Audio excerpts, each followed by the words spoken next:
Chapter 1. Clara. For the past 3 days, Clara had lived, breathed, and dreamed about the wedding pas de deux from the classical ballet, The Sleeping Beauty.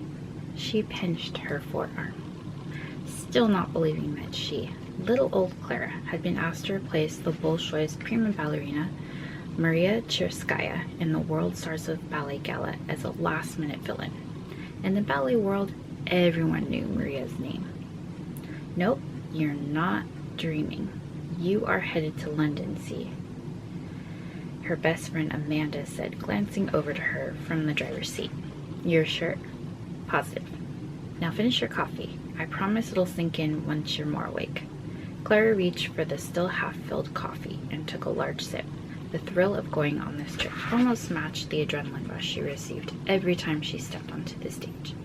I've spent 4 years in the court of ballet, biding my time to become a soloist, and now, only a week after my promotion, finally came through. I'm about to give one of the biggest performances of my life. I guess what they say is true. When it rains, it pours. Amanda exited the freeway and drove up the ramp to the passenger drop-off area of the Los Angeles International Airport. An airplane's engines roared overhead. Cars and transit vans boldly darted across lanes of traffic without warning. But Clara never worried. She knew she was in good hands with Amanda, even if her bestie's driving scared her to death half the time. Clara replaced the coffee cup in the drink holder just as the car jerked to the right. The brakes emitted a high-pitched squeak. She gripped onto the armrest tightly, and her fingers turned white. She smelled burning rubber. I spoke too soon. Sorry, I forgot that if I don't drop you here, I'll have to double back onto the freeway to reach the employee lot. There's always construction going on at LAX. Clara's heart rate was slowly returning to normal. No biggie. She opened the car door. Thanks for the ride, eh? Anytime, see? Anytime. Amanda tapped the hazard lights button, then popped the trunk. They rounded the back of the car, and she helped Clara pull out her garment bag and rolling suitcase. Remember, you've got this. Never doubt yourself. They invited you to the gala for a reason. Amanda wrapped her arms around Clara's petite frame and squeezed tightly. I will. I promise. Great, Amanda released her.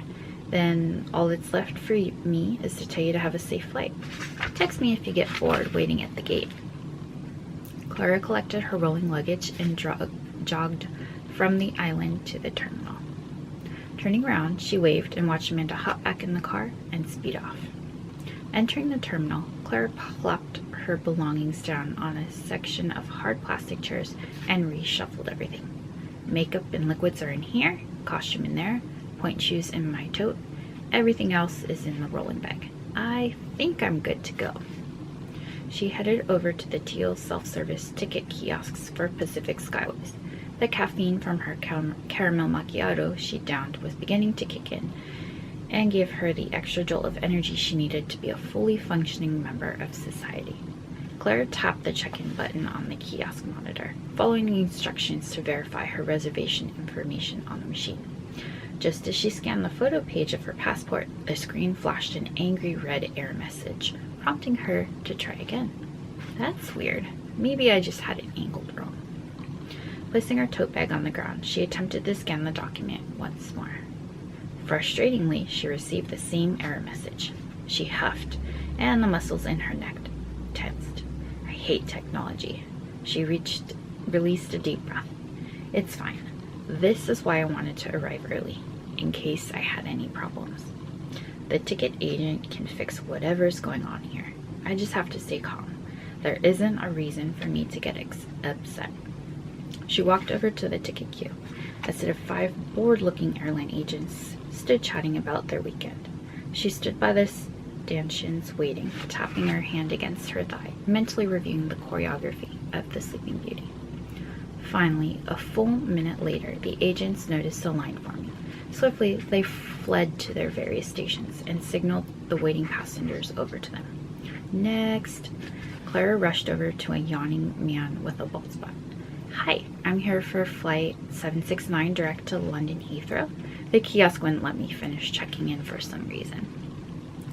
"May I see your passport, please?" he asked. She handed it over. He opened the item and verified her information against the computer.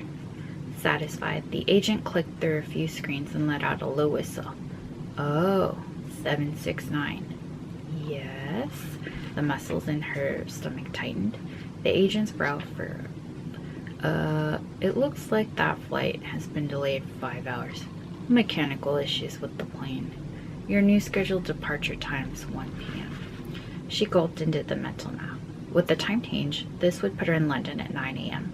She needed to be checked in at the hotel and ready for rehearsal for the gala performance by 3 p.m. I have to get to London as soon as possible. Are there any other flights I can take that would get me in around the same time as the original flight?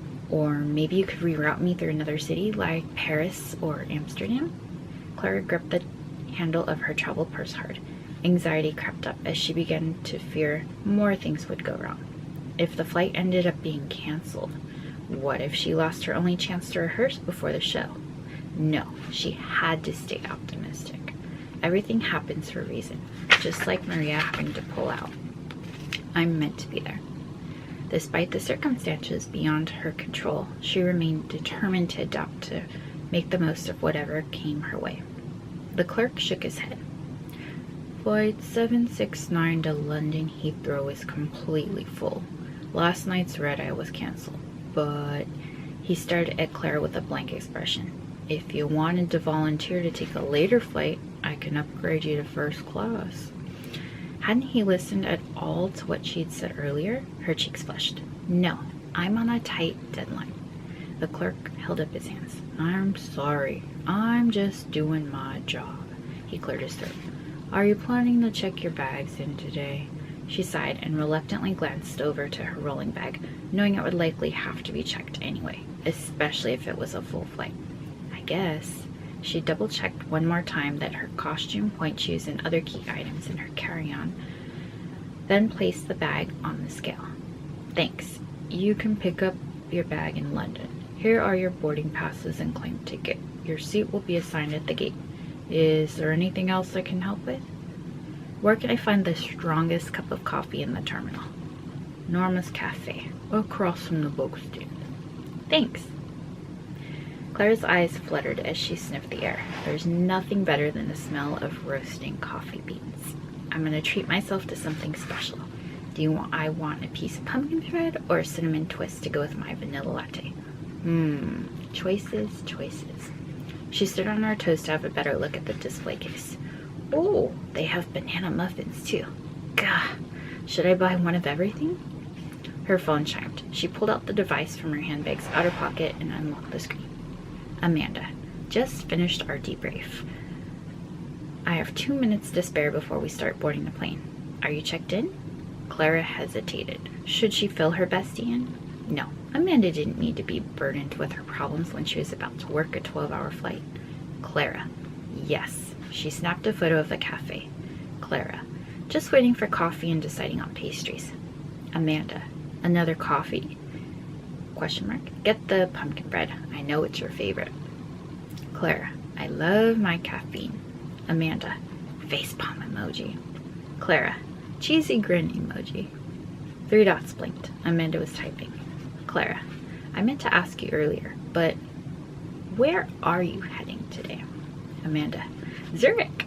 And before you ask, yes, I'll pick up a couple boxes of Swiss chocolates. She fist pumped. Clara, I heart you. Amanda, I'm the bestie for a reason. Gotta run. My purser's yelling at me to put my phone away. Clara, text me when you land. Have a good flight. Amanda, same to you. It didn't seem not long ago that I was a student at the Seattle Ballet Academy, and Amanda a flight attendant trainee at the Pacific Skyways headquarters. Memories of late-night study sessions flooded her mind, where she'd quiz Amanda about what she'd learned that day. Those sessions had transformed Clara into someone almost fluent in aviation speak. Terms like pushback and PAX might mean nothing to the average person. However, to Clara, they meant departure from the gate and passengers. Reaching the front of the coffee queue, she changed tactics and made the executive decision to switch her coffee to a green tea latte. She needed something soothing that would last a little longer than her coffee. She still had 10.5-hour flight ahead of her. Latte in hand, Clara strolled past the high-end shops in the terminal at a leisurely pace, studying the people around her. Airports brought people together from every walk of life. Watching them and trying to piece together their stories was better than any form of entertainment, except maybe for dance. Families hurried by, adorned in Disney-themed attire. Businessmen clad in suits navigated the terminal, juggling phone calls and searching for a charging spot for their laptops. Securing her own quiet spot, Clara sat down. However, just as she pulled out her copy of National Geographic and flipped to the first article, a sinking feeling took hold in her stomach. She left her pumpkin bread back at the cafe. She groaned. If she went back, what were the chances it would still be there? Did she even want to walk all the way back down the terminal? I spent $6 on it. It's not like it's even that far. I'm just being lazy. Jumping to her feet, she trekked back to the cafe. Approaching the barista, she asked, excuse me? Did you happen to see a piece of pumpkin loaf sitting around here? The barista, occupied with calling out drink orders behind the counter, shook her head and shrugged. Sorry, no idea. Clara's shoulders slumped. Okay, thanks again. Walking away from the cafe, she considered her next move. She still had 4.5 hours of time to kill.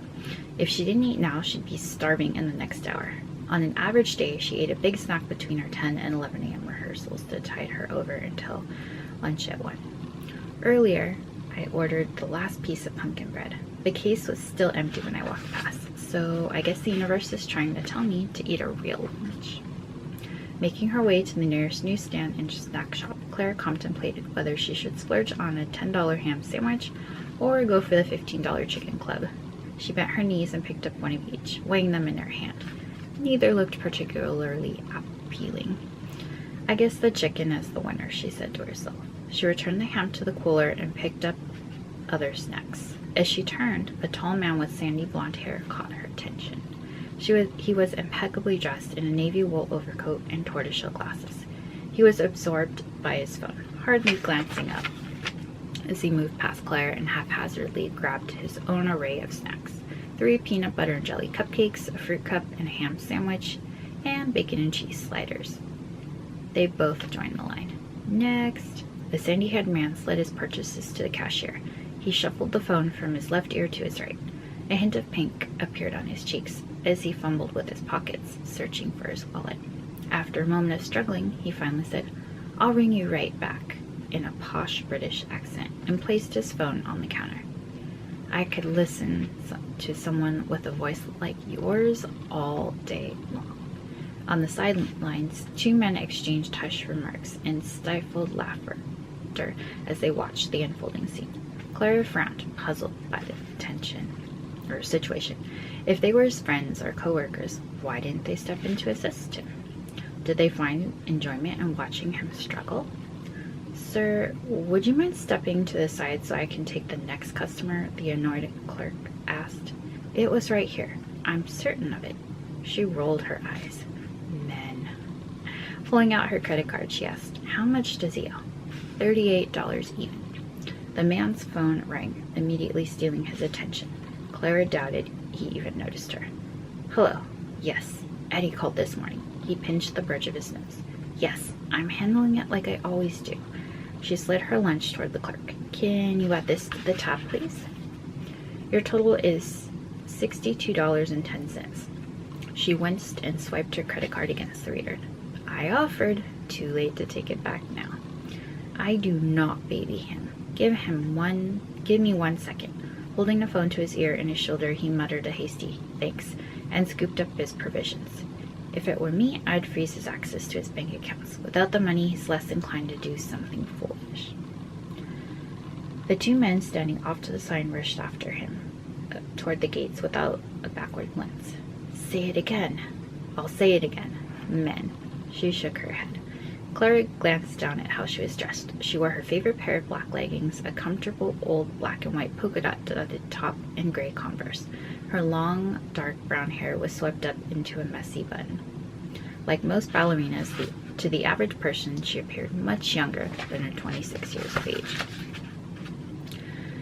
An hour and a half before boarding, right as Clara finished the last article in her magazine, about the discovery of new ancient Greek temple ruins on the island of Crete. She heard her name being announced over the PA system near the departure gate. Ms. Clara Little, please see the gate agent at gate number 8 for an important message. Again, Ms. Clara Little, please proceed to gate number 8 for an important message. She glanced at her watch, puzzled why Pacific Skyways could possibly be paging her so early. She stood from her seat, stretched, and gathered her belongings. Every seat in the waiting area was occupied by frustrating and grumpy-looking passengers. She heard the hushed buzz of 200 or so conversations, and occasionally the odd crying baby. "Hi, I'm Clara Little. You paged me. Can I see your ID, please?" The gate agent held a touch of strain. The gate agent's voice held a touch of strain. Clara handed over her passport, and after a brief inspection, she returned it to her. "Thanks." His shoulders were noticeably tense, and a thin sheen of perspiration glistened on his forehead. He stared at his computer screen as he spoke, refusing to meet her eyes. "I'm so sorry, but I have some bad news for you. Flight 769 has been overbooked, and unfortunately, there aren't enough business class seats available for everybody on board. You are one of the passengers who we have moved into the economy class cabin. We apologize for the inconvenience." She swallowed hard, absorbing the last piece of bad news. "I mean, I understand, but is there a reason I'm the one getting bumped?" "Again, we're sorry. Your reservation happened to be one of the last bookings made for business class," the agent exclaimed, a hint of regret in his voice. "We've had to relocate 5 other business class passengers, and almost all of the passengers booked into the first class cabin," the agent explained. "The flight is already arriving late, and now you mean to tell me that my full fare $2,000 business class ticket is being downgraded to economy?" Even if the gala organizers had been the ones to pay for her ticket, this wasn't right. She placed her hands on her hip. "I don't mean to be rude, but a full fare customer, doesn't that entitle me to be accommodated in the business class cabin over other people with discounted or reward tickets?" The remain calm mantra Clara usually practiced wasn't going to work in a situation like this. If she was going to dance coming straight off a plane, she needed that lay-flat business class seat. It was crucial that she was able to get some sleep and stretch out her legs. "No, unless you want to take a later flight. We have other passengers on a full fare basis in the same situation as you. Management tells us what to do. My hands are tied. The best I can do is give you a voucher to pick up a meal from one of the restaurants in the terminal, since we won't have any the business class meals available for you. It's good for the value of $15. Here's the number for passenger service line. They'll be able to assist you with refunding you the difference in fare. I'm sorry." The agent mopped his forehead and took a step back from the counter. "Fine. What's my new seat assignment?" Clara's voice was flat, devoid of emotion. The agent handed her the new ticket. "Thanks." Shifting her purse from one shoulder to the other, she passed by another disgruntled passenger, venting their frustrations in the open. "Give me your manager or someone higher up. I need a competent person who can answer my questions, not a person who repeats the garbage excuses they're fed by the airline." "That's right. This is such BS." She found the first unoccupied chair and sank into it, the feeling of exasperation consuming her. All she wanted to do was sleep and wake up in London, ready to dance. Now she was going to have to get up every hour or two just to keep her body from cramping too badly. Economy seats were tiny, not to mention that the $15 wasn't even going to buy her a decent meal. Just another sandwich and maybe a bottle or 2 of water. Today was not going her way. She wondered if Amanda was in flight and able to access the onboard Wi-Fi so she could text her. Her bestie was always good for some gossip and helping her take her mind off her problems. "Clara, you there?" Amanda, "Always. What's up?" Clara, "You won't believe what just happened." Amanda, "Que pasó?" Clara, "I just got downgraded from business to economy." Amanda, "Ouch. That doesn't happen often. I'm sorry." Clara, "The agents are saying the flight is, quote, oversold, end quote. But I find that hard to believe." Amanda, "What are you flying? B777, B787, A220? Clara, "My ticket says 773. Amanda, It's a Boeing 777-300, one of the newer planes in the fleet. It should hold about 380 people. Clara, if that's true, then how are all the first class tickets gone? You're always telling me how empty the first class cabins are. Wouldn't they usually upgrade business class passengers to first? Amanda, that is strange. Clara, the only thing I can think of is when I checked in, they said one of yesterday's flights was canceled. But still. Amanda, no, you're definitely right. Even with a cancellation, it would be really weird to downgrade business passengers to economy. What's your flight number again? Clara, I'm on 769 to London. Amanda, hold please. One of my friends, Becky's, working on 769 tonight. Clara waited a few minutes until a ding went off, indicating a text message. Amanda, shut the front door. You have a VVIP on your flight. She stared blankly at the screen. That was one acronym that meant nothing to her. Clara, what's a VVIP? Amanda, VVIP means celebrity, royalty, or millionaire. I'm dying to know who it is. Becky just confirmed the VVIP bought out the entire first class cabin. Clara, let's go with millionaire since first class tickets still come cheap. Amanda, that's what I'd guess too. Let me know if it's anyone you know, which I doubt. Clara didn't do social media or have time to keep up with endless celebrity gossip like Amanda. Her days were filled with rehearsals, classes, and performances. Clara, thumbs up emoji. Amanda, text you later. We're about to start the meal service. Good luck and try to remember to leave me tickets with some amazing seats at will call. This girl's going straight to Zurich. From the Zurich plane to a plane bound for London to see you tonight. Clara, got it. Nosebleed seats it is. Amanda, very funny.